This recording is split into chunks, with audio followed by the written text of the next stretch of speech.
661 billion naira. That's how much men spent on sex in Abuja in just 1 year. Like, how do you get your clients aroused? I'll make them happy now. You go for home service, she doesn't let you collect the client's number. You can't interact with the client. She'll be calling you till you get them. So I make sure I do my work very well. This is Abuja by daytime, calm, busy, and full of life. But this is another side of Abuja when the sun goes down. Tonight, I am stepping into the streets to meet with the women who comes alive after dark. I want to understand what really drives this lifestyle here in Abuja, Nigeria. Across the world, the sex industry is worth an estimated $236 billion every year. That figure covers every side of the trade, those who choose it and those who are pushed into it by circumstances beyond their control. Here in Abuja, the 2025 report suggests that men spent over 661 billion naira on transactional sex within a single year. My Father in heaven, forget Nigerians, forgive them, they don't know what they are doing. We are currently at Musetu to find some sex workers to interview, and then let's see how this goes. I think I'll cross the street to the other side and approach them and see which one will be willing for us to interview them.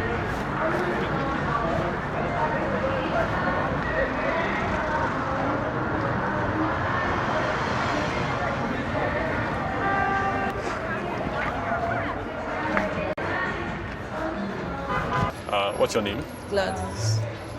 Precious. Can you tell me a bit about your upbringing? I grew up in Abuja here and I'm a hairstylist. I'm a hairstylist, but I also do hookup. I do come out to the streets once in a while. I was born and brought up in a very, very, very extremely religious family. So for how long have you been doing it? Last year. And I came to the streets last year. Okay. And how did you get into this line of business? It's my friend that introduced me to. She brought me here. So I'm a very, very, very good Christian. Very good. And we're born and brought up in the north. I have 3 younger ones. Yeah, a girl, just one girl, 2 other guys. So I have my HND in hospitality management. My junior sister is in her final year. Our third born is just about to enter. And our last born, it's like 7, but still at home. He's not going to school, nothing. He has seizure problems. So sorry about that. He can't be anywhere apart from inside the house. He has to be inside all the time. And my mom has to be with him all the time. What exactly pushed you into doing this? I lost my mom like many years ago. And I also lost my dad last year. So it's only me and my sister. Things were hard. Yes. I couldn't even, sometimes I would look at myself, I didn't believe that I would be here safe. So how did you get into this line of business? Okay, that was like 2 years ago. So when I first came to Abuja for my COS program, it was like after 2 years you have to go on 1 year IT program. So it was in Abuja here. I came to do it because my dad is in Abuja here. So after the COS and everything, I had like men coming my way then, because I was still like much younger. I had men coming my way, but I didn't really put my mind to it and stuff. So I even had people that would come and be like, okay, I'll give you this. I even had a man then that was willing to connect me to like, okay, senators, connect me to big people, give me everything I need. But then I was very, very scared. I was telling my dad. The man even bought me a phone then, but I was very, very scared. I didn't want to do it. So after I finished my COS, I went back for my HND. I came back. So after coming back to Abuja, I wanted to work. This is the main reason why I came here. I wanted to work the same place I did my IT program. I worked for a year. I didn't get any salary because I was very good with work and I'm very, very smart and outspoken. So I know how to interact with customers very, very well. So I had people's attention. So this manager I knows very well. So just 2 weeks of my IT then, I had influence in the place. Like I was already working like a regular staff. He put me on regular. I was working like a normal staff, but I wasn't receiving any pay at all. I was coming regularly.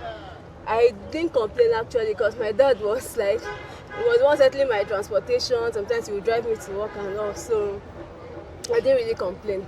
So I came back to work, and this manager was like, before he would give me the work, that I would have to work for it.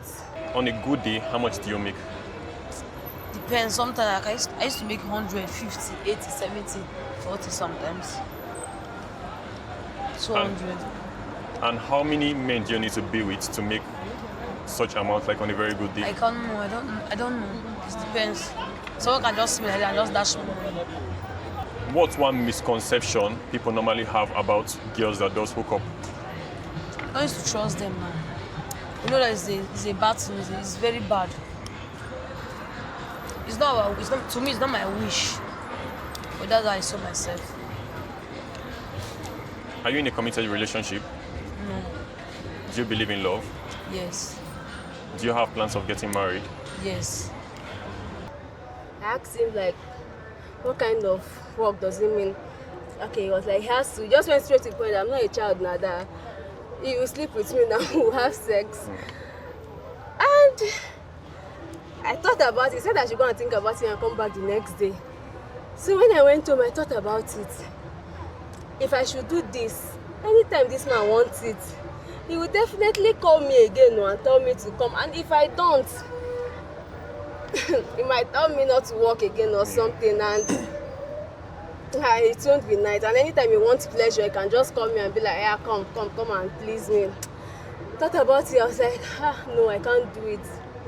So that was the first experience. So the second experience I had, you know, these posters that they put on the road for work, they'll tell you, okay, this company is looking for workers and all. So I saw one of it. So I said, okay, let me try my luck with this one. So that particular day, I collected the number from one of those posters. So I said, okay, let me try and see.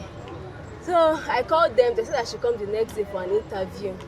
The next day, I slept and woke up very late. That was supposed to be a sign for me.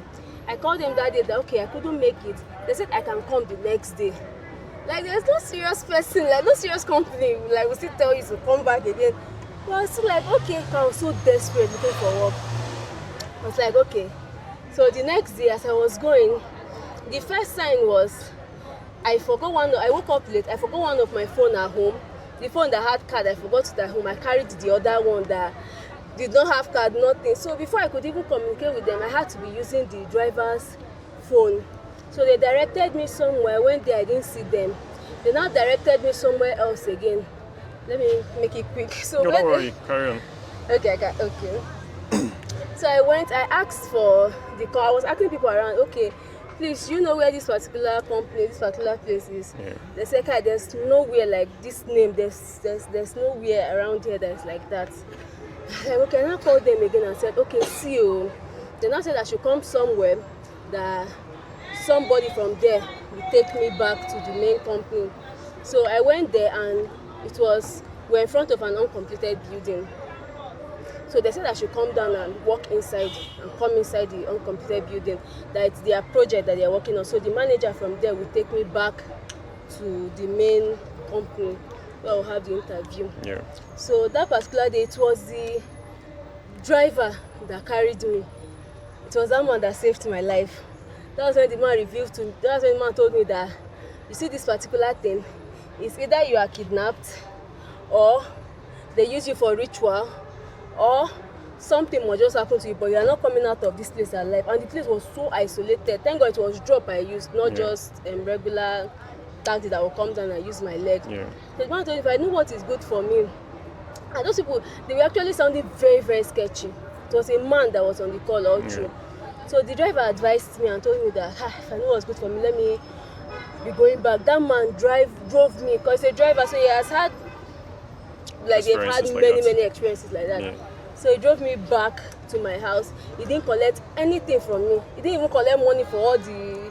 He just said I should just thank God that I am very, very, very, very, very lucky. Yeah. So after that experience, man, I was down, like what do I do that? And okay, I studied hospitality management, so I bake, I cook, I cater for events, but it doesn't come like that. It's a seasonal work. You don't like get work all the time like that and all. So one of my friends, she was not like one day, the girl I was staying with then, she was not like I should follow her, that let's go clubbing. So that day I was kind of sober, so I said, okay, let's go now. What's there to lose? Let's go. She has to drink, have fun, and come back home. So I went with her. We came to this crystal lounge. So we came here. So she was standing outside. I was not like, she was supposed to go inside. She now said, let's wait a little. Let's just get more money from outside so that if we enter inside, we can buy drink. I was like, okay. I had no clue. I had no idea of what she had in mind or what she was going to do. I see all these things then, but I used to think it's just in movies. I had never really seen this then. I had never seen it with my own eyes. So we were standing. I went to stand at the black. I was far behind. She was not like I should come here. I should just stand here. Like, let me just stand normally. So a man came, like, normally. Then I was even like more, like I was very, very, very, very, very, I was still very young now. So what I was wearing was very, very revealing. So a man came and the man was talking to me, and she came over and talked to the man. And she said I should follow the man, that the man will bring me back immediately. That I should not worry, I should just follow him, he will bring me back immediately. He just wants to get to know me and he'll give me, and I was very naive then, I didn't know. So I followed the man. As we reached, the man brought me food, gave me drink and all. So I was not like, okay, my friend said you want to know me and all and all. So I was not like, okay, what do you want to know? I was talking to the man casually. So time was going, I was not like, I need to get back to my friend. I know, I'm not going anywhere. That didn't my friend tell me? I said, no, she didn't tell me anything. It was not like you can't drive me and go back by that time. That it's already late and all. So I had no choice that night. I had to compromise and do what he wanted. And the next day he gave me money. They actually agreed on my head already.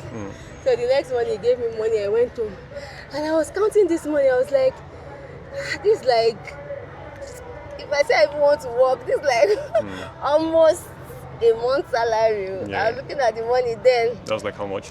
Like, I think that time was like 20,000. That's like 2 years ago, 3 years ago. Then money had value now. So the money was like, I was like, so. So the next day she was like, okay, then let's go. She now told me that if I started, I would not even want to leave this. I won't want to leave it, and I will see money. And because of that money I already got, it was very, very enticing. There are responsibilities, so even back at home and all. Like my mom now, she doesn't work because of my brother. She has to take care of my brother 2-4-7. So I was like, and I'm the firstborn, so I'm like their pillar, like the one that they look up to. So the next day I now went to, it went well small. That's why now, okay, let's see. And I started like coming out. So after like some weeks, because I do massage too. So I now got connection to a lady that does massage. God, my story is long, but I don't know if don't worry, let's carry on, take your time. Alright. I now got connection to a lady that does massage. Like she has a spa. I was not like, okay, at least thank God I would not be, because then my friend now introduced me to like drinking. She said if you get high, you will not feel it. I can't just sleep with the man just like that. That I won't feel it. That it will just be like in the morning I'll just wake up and I will not even know that I even did anything. So I'll just collect my money and be going. So after some weeks I was kind of tired of the whole thing. So I got this connection to work in a spa. So I went to meet the lady. I didn't know that in that area too, it's even still more like prostitution too. I didn't know. So I started she didn't collect money. Her policy is after you finish learning, you start bringing any work she gives you, you share the money with her 50-50. Yeah. So she started, after like 2-3 weeks training, she started giving me works, both inside the spa, outside work.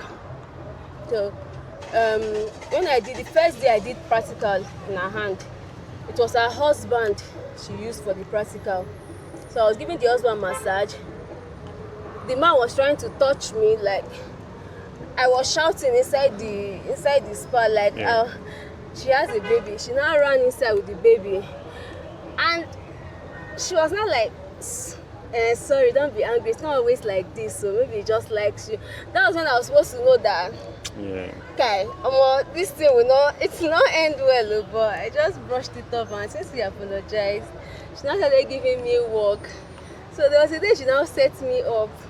I went to do home service for a man, and she had collected the money already. So I didn't know that I was supposed to sleep with that man. I thought I would just do my work and go. So after everything, the man was now like pushing forward to. So I was like, no, sorry, I can't. I was like, this is what I'm supposed, after the massage, there's happy ending now, this is what I'm supposed to do now. And I was not begging the man that, no, sorry, I can't. So at the end of the day, he was trying to force me and all, but at the end of the day, I told him that, please, sir, I'm on my period, so I can't do it. So he called her to complain. At the end of the day, she didn't give me any money from it. I went home with my own money and all. But I now thought about it that, is there really any work in this life for a female that you won't expose your, like, you won't get to, like, okay, no problem. What can I do then? Because if you go for home service, she doesn't let you collect the client's number. You can't interact with the client. She'll be calling you till you get there. So I make sure I do my work very well. Like the client has to, like they would really want to collect my number, and I would give them. And if they want to come and work again, they would call me. Then I would go. Like, so for this whole setup and everything, this is where I would get my. So after working for her for some time, we had a fallout. Then, okay, after like a year, then I like really started getting used to this place coming out. So, yeah, that's pretty much it. So that's how I got to know this place and all. Being on the street now, like how much do you make on a daily basis? Like on a good day, how much do you make? Okay, on a good day. Yeah. Okay, in this time now, like this particular time now. Okay, if you are going for short time, like just like an hour or so, and the man comes, for short time we get 50,000, but it's negotiable. Yeah. So, but at least 20,000. Yeah. Like up at least. Then if it's night, from 40, 50, and sometimes you might get the short time, you might get like 2 comebacks, you get the rest. On a good day you can make like 100, like on a Friday, like Friday, Saturday, at least, let you say from 50 to 100, like 50 above on a good day. Yeah. On a bad day, at least 40,000, that you go with it, or nothing at all. It's not every time. Yeah, sometimes you stand and you use your transport to go back home, and still come out the next day, and like there are really bad days in it. It's not always rosy. Like if it's very, very, the money is very, very, I don't know. It's kind of like spiritual money. If you collect it, you don't even know what you use it for. So before you know, the money will finish, and when you want to be broke, you will be fucking broke. But when the money wants to come, so it's not always rosy. You have bad days too. Like you can be coming out straight like days, like even a week. You won't see anything. Like you'll be very broke. You won't see anything at all. Yeah, so there are good days, bad days. So which amount of money would one pay you in a corporate setting, or like a proper job for you to live this? This particular question. See, I've had people on this road that have given me work. That's why I'm always free. I don't know if it's by if it's by the body or something. But No one's anything. There's a prayer like that I take very seriously these days. And that prayer is, let my helper not be physically attracted to me. Because I've had a very good job opportunity in this road. Like the man was ready to be paying me 250,000 every month. He works at Sheraton. His office is in Sheraton. Yeah. He operates an NGO. His wife is dead. So the wife was Sheraton Hotel. Yes. The wife she was a philanthropist. So she had an NGO. So after her death, decided to like continue it as a part something just to honor her. So he wanted me to be his PA. I would have my office. My office there is in the Sheraton there. Like, this office, there was everything inside. Like, just like you coming to chill. There's no much work to even do inside the office. Anything you want to drink, there's a big TV for you to watch anything you want. It was very, very comfortable. So the first day, I started work the first day. The second day, he came in and we sat and we were talking, and before you know, he was not coming close to me, and that kind of thing now. Even as he gave me the job, he was giving me more like small thing. Okay, if I'm coming to work, I take this 20,000 and she'll come in. Like, he was not touching me at all. I could not like resist or tell him to stop. So I did it with him. And so after that day, he gave me money that day and he left the office. And the third day I came and the office was locked. Yeah, and after that day I never heard from him again. Yeah. So, and this kind of thing has happened like once, twice, like 3 times, that people come and be like, okay, I want to give you a job, how much do you want to, but it doesn't always end well. Some is just for you to just let yourself, like just leave yourself for them, like you should just, and after some time they are okay, you know, just like ghost you and also. Yeah. But if I would get, okay, your question, if I get like a good job that pays at least, not to be too greedy like that, even 150 a month, yeah, I would. 100 self, I would actually do it. Are you serious? Yeah, because it's not easy out here. You know what? Coming out at night when you're supposed to be sleeping, resting, the rest of the world are resting in the house. Yeah. You're out inside mosquito, inside cold, inside everything, you're out. And things that you don't do, you have to do it. Because you can't stay here with your clear eyes. You won't have you have to like start drinking. I don't drink before, but I have to like drink 1 or 2 so that my eyes will be open, so I can like keep vibing till morning. And even if you go with a man, you have to be vigilant. Yeah. You have to keep your eyes open. They shouldn't run you straight or go with your money. Like we've had that kind of experience, like a lot of times that if you mistakenly go and lose guard, you wake up like this. I've had one experience that I woke up around like 6. Let me just sleep small. This one was nowhere to be found. I went inside the toilet. I was checking everywhere. Maybe it dropped money somewhere. I raised their TV up. All the lockers in that hotel room, I scattered it. I went inside the toilet. I was even raising buckets up. Maybe it dropped the money somewhere or something. And this man stressed the fuck out of me. So it's really not easy. So if I get something good of like 100 and why not? To get my good night rest, I would really love it. So what are like the common challenges you guys face out here? There are a lot. There are people that will come and use you and catch cruise. Like like a guy might come now, maybe with his girlfriend or some girls inside the car. They will come and sound as if they want to carry or something. At the end of the day, they'll start pricing something that themselves they know that it can't work, but just to get your attention, just catch cruise with you. And there are sometimes that people pass and like use video, like use camera, video, and your face might mistakenly show. Like there are a lot of challenges, and as I said earlier, if you go, you have to be like very vigilant, because just going with a random person alone is a very, very, very big risk. In fact, that's the biggest challenge ever. But we just have to, sometimes we just tight our mind and just pray that God, please, we are going to just protect us. In fact, just being here alone is a challenge and it's a very, very big risk. So before someone will take this kind of risk, you know that there are like problems that, but there are still some that is just fun to them. Yeah. They just want to catch fun, just sleep with it. But like majority, like there are problems.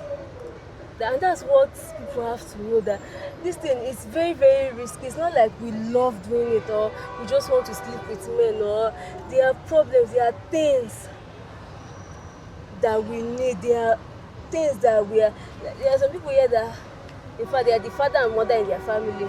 They have things, they have bills, they have junior ones, they have a lot of things. So just being here alone, it's a very, very big challenge already. Going with strangers that you don't know, it's a very big challenge. So like a young girl out there that is basically thinking of starting something like this, what would be your advice to that person? I will not advise her. Because I've tested, it's not sweet, it's not nice.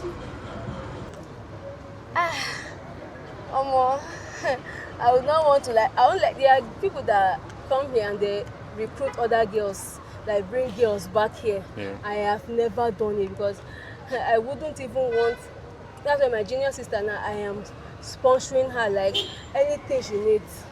I always want to give it to her because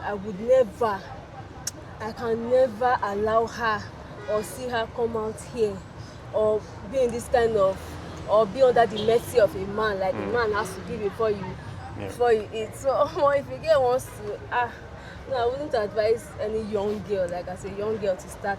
But once you start, it's very addictive. It's very, very addictive and it's very hard to live. So for instance, if someone watches this video and wants to help you, what exactly do you need to get at least from point A to point B in your life? The main thing I need, I have handworks. So I said I studied hospitality management, I went to school, I have handworks. So if I just use small setup to like just start my business, just to start, like just buy small things like oven, I don't have oven, like just the small things that I need to start up a small business. Like let me just like start it up of it. But if I have things on ground that I can use, I will start. It's not hard to really like get Clients. Get clients or get Customer. And another thing I would love to do, because I have like his male contacts, I think I have them a little.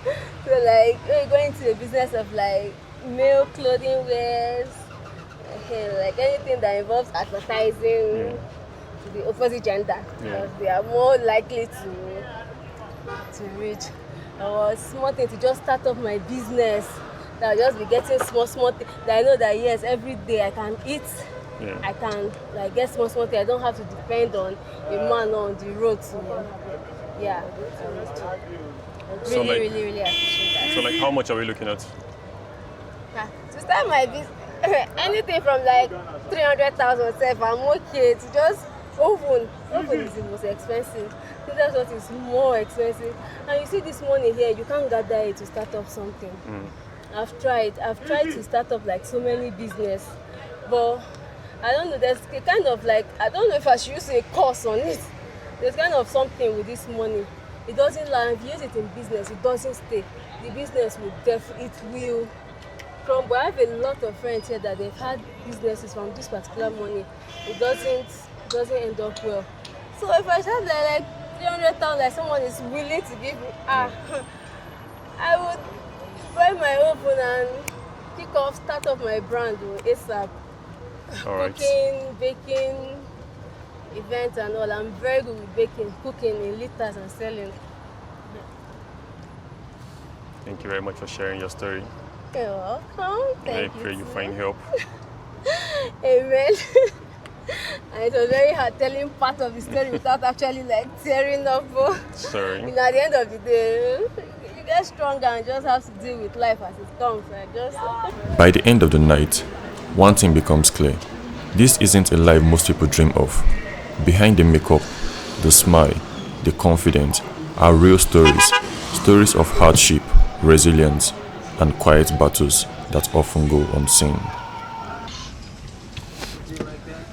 So this is currently around like 2 a.m. at night. I want to say a big thank you to my brother Joseph, who came out to take us in his car for this adventure, and to my brother Cool Boy, who was behind the camera. The whole time. I mean, this is one hell of an experience. So yeah, if you enjoy content like this, like, subscribe, and share your comments, and share the video entirely.